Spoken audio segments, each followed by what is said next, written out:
Hello, good morning to 8th class students. Today we are going to reading next part of secularism. We have learned what is secularism and why is it necessary to separate religion from the state. Next topic is what is Indian secularism? भारतीय धर्मनिरपेक्षता क्या है? The Indian Constitution mandates that the Indian state be secular. According to the Constitutions, only a secular state can release its objective to ensure the following. भारतीय संविधान में कहा गया है कि भारतीय राज्य जो है धर्मनिरपेक्ष रहेगा. अकॉर्डिंग टू द कॉन्स्टिट्यूशन, भारतीय संविधान के अनुसार ओनली ए सेक्युलर स्टेट, केवल एक धर्मनिरपेक्ष राज्य, कैन रिलीज इट्स ऑब्जेक्टिव्स, अपने उद्देश्यों को साकार करने के लिए, टू इंश्योर द फॉलोइंग, निम्न बातों का उसे ख्याल रखना पड़ेगा. नंबर 1, दैट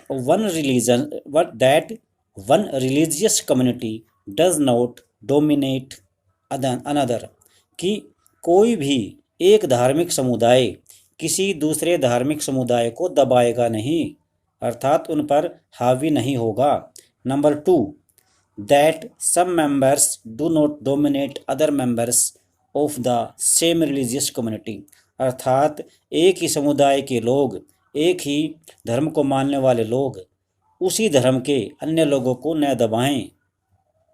थर्ड है that the state does not enforce, कि राज्य किसी को मजबूर नहीं करेगा, any particular religions, nor take away the religious freedom of individuals, कि राज्य न तो किसी खास धर्म के लोगों को कोई मजबूरी में कोई धर्म नहीं सौंपेगा और न ही कोई धार्मिक स्वतंत्रता छीनने की कोशिश करेगा.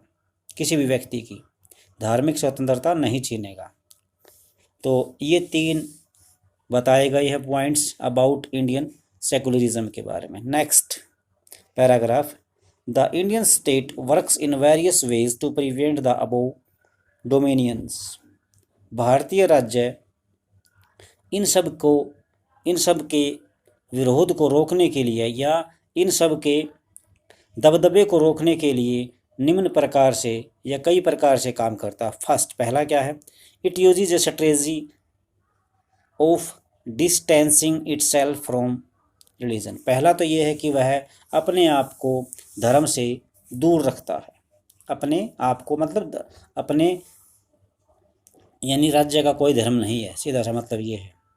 The Indian state is not ruled by a religious group, भारतीय राज्य के ऊपर किसी धार्मिक समूह का कोई भी अधिकार नहीं है, या धार्मिक जो समूह है वो उसके द्वारा कोई हमारा जो भारतीय स्टेट है वो नहीं चलाया जाता. And NOR does it support any one religion, और न ही भारतीय राज्य किसी एक धर्म को समर्थन करता है. In India government space like law courts, police stations, government schools and office are not supposed to display or promote any one religions. और दूसरी तरफ ये बताया गया है कि भारत में सरकारी जो दफ्तर हैं, सरकारी कार्यालय हैं, जैसे कानून की अदालतें या कचहरी कह सकते हैं, पुलिस स्टेशन, सरकारी स्कूल और दफ्तर, इनमें किसी भी धर्म को प्रोत्साहन नहीं दिया जाएगा और उसका प्रदर्शन या प्रचार करने की कोई अनुमति नहीं दी जाएगी, ये बताया गया है. नेक्स्ट आगे चलते हैं. ये एक कहानी के माध्यम से दिखाया गया. गवर्नमेंट हाई स्कूल है. इसमें क्या दिखाया गया है, इन ए गवर्नमेंट स्कूल इन सीमापुर में ये स्कूल है. स्टूडेंट्स जो हैं वहाँ पे चाहते हैं कि हम दिवाली मनाएं अच्छी तरह से, तो स्टूडेंट्स जाते हैं टीचर्स के पास. Sir, there is a big religious festival next month, we have never celebrated it in school, can we do this year. Teacher बच्चे आपस में बात करते हैं, टीचर से कहते हैं सर ये अगले महीने एक बड़ा त्यौहार आने वाला, धार्मिक त्यौहार, क्या हमने अभी तक स्कूल के अंदर कोई भी त्यौहार नहीं मनाया है, क्या हम इस साल मना सकते हैं?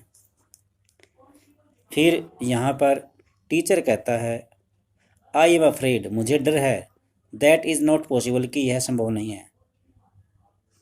ये रेखा रेखा नाम की लड़की को बताता है टीचर कि यह संभव नहीं है और मुझे डर है। This is a government school, ये एक सरकारी स्कूल है। We can not give importance to any one religions, और हम यहाँ पर किसी एक धर्म को इम्पोर्टेंट नहीं बता सकते। प्राइवेट स्कूल्स में डू दैट, प्राइवेट स्कूल ऐसा कर सकते हैं। Government school do not celebrate any religious festivals in school premises, और सरकारी स्कूल अपने स्कूल के आंगन में इस प्रकार का उत्सव नहीं मना सकते। धार्मिक उत्सव, कैसा उत्सव? धार्मिक उत्सव, वैसे उत्सव तो मनाते रहते हैं स्कूल वाले। Most religious festivals are public holidays so that we can celebrate these at home, अधिकतर धार्मिक जो उत्सव हैं वो सार्वजनिक होते हैं, उनकी छुट्टी भी होती है और हमें इन्हें घर पर ही मनाना चाहिए, ये टीचर की राय है। फिर इसके बाद यहाँ पर ये लड़का बोलता है I never thought of it, मैंने इसके बारे में कभी नहीं सोचा था। दिस वे, इस तरह से, मैंने इस तरह से इसके बारे में कभी नहीं सोचा।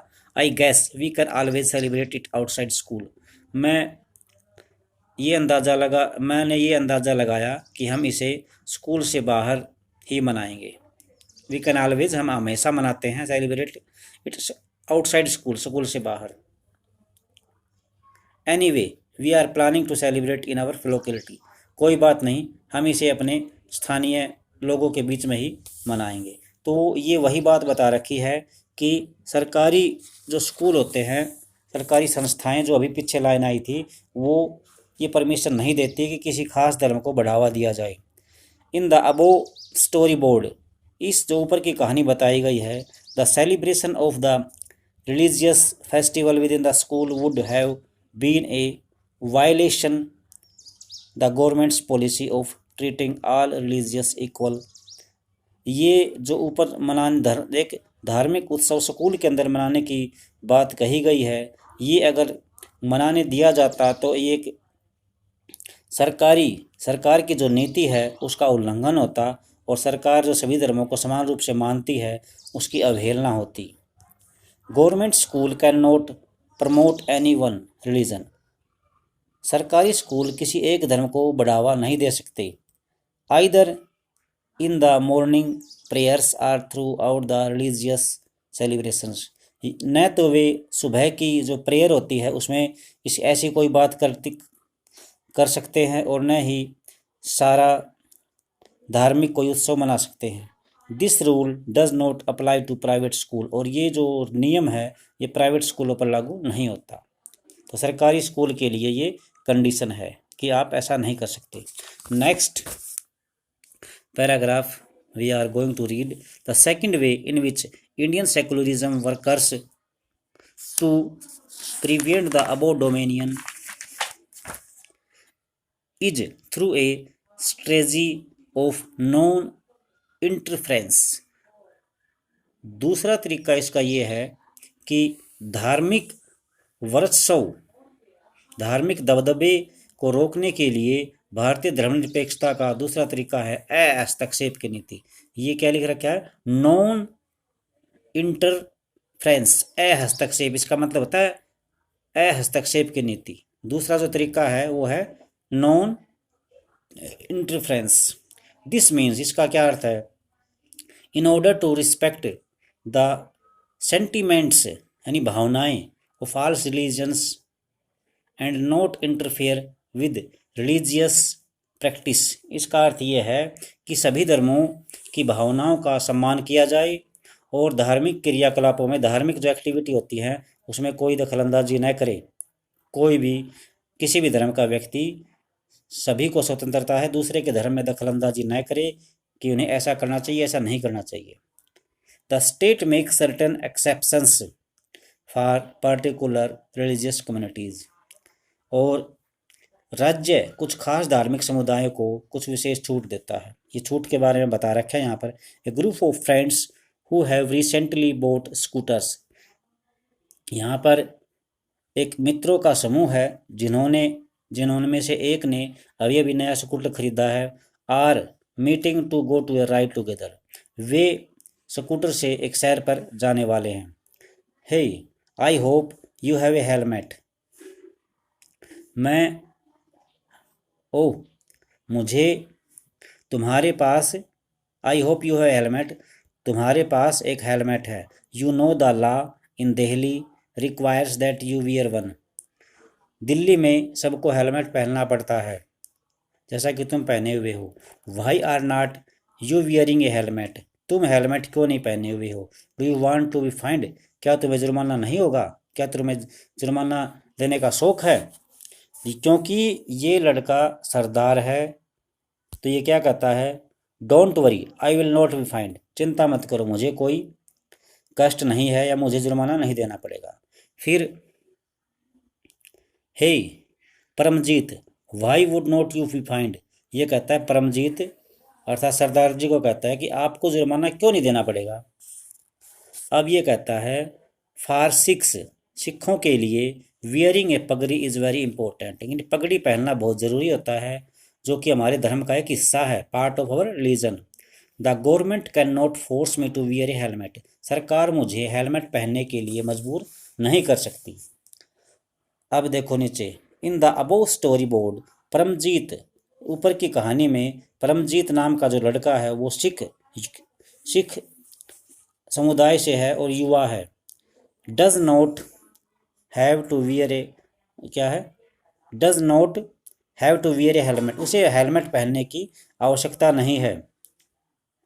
This is because the Indian state recognize that the wearing a pagri, जिसको टर्बन कहते हैं, is central to a Sikh religious practice and in order not in to interfere with this always an exception in the law. तो इसमें ये कहा गया है कि पगड़ी पहनने की कोई ज़रूरत नहीं है। क्यों?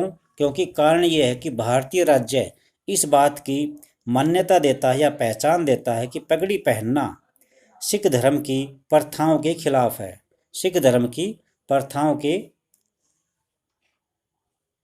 नहीं भी, पगड़ी पहनना is a central to Sikhs religious practice, हाँ, पगड़ी पहनना सिख धर्म की प्रथाओं के मुताबिक अनिवार्य है। पगड़ी पहनना प्रत्येक सिख के लिए अनिवार्य है, महत्वपूर्ण है, तभी उनकी पहचान बनती है। और इस धार्मिक आस्थाओं में राज्य कोई दखलंदाजी नहीं करेगा और राज्य द्वारा यहाँ पर छूट दी गई है। ये जो छूट दी गई है ये कानून का एक अपवाद है, एक्सेप्शन, अपवाद, क्योंकि जो नियम बने हुए हैं उनसे हटकर कोई भी काम होता है तो वो अपवाद कहलाता है। क्योंकि सबके लिए कानून का सम्मान करना अनिवार्य है। सड़क पर चलते समय या वाहन चलाते समय सबको हेलमेट पहनना अनिवार्य है, लेकिन सिखों के लिए जो पगड़ी पहनते हैं उन सिखों के लिए इससे छूट दी गई है। तो इस तरह से ये कहानी थी। द थर्ड वे, तीसरा जो तरीका है in which Indian secularism works to prevent the dominion listed earlier in is through a strategy of intervention. धार्मिक वर्चस्व को रोकने के लिए भारतीय धर्मनिरपेक्षता का तीसरा तरीका हस्तक्षेप का है, इंटरवेंशन यानी हस्तक्षेप। You read earlier in this chapter about untouchability, तुमने इस चैप्टर में अभी थोड़ी देर पहले अस्पृश्यता का उदाहरण तुमने पढ़ा था। This is a good example where members, ये एक अच्छा उदाहरण है जहाँ पर ये this is a good example where members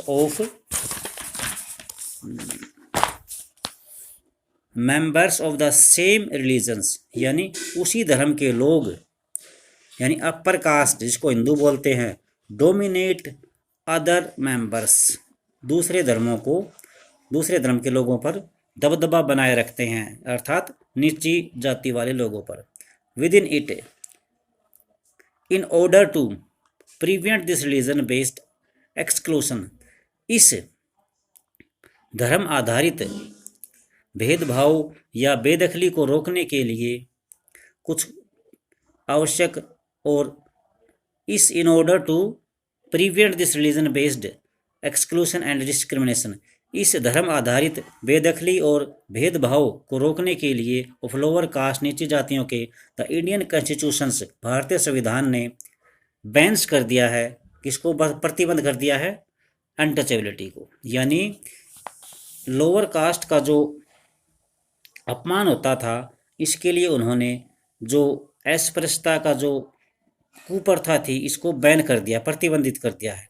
in this instance, इस एग्जाम्पल में the state is intervening in religion in order to end a social practice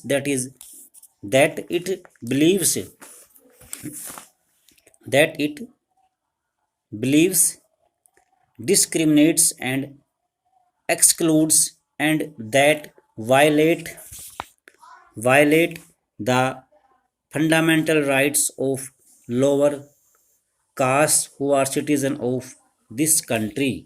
तो यहाँ पर क्या बताया गया है, इस उदाहरण में राज्य धर्म के नाम पर, इस उदाहरण में राज्य ने धर्म के नाम पर अलग अलग करने और भेदभाव को बढ़ावा देने वाली उस प्रथा को खत्म करने के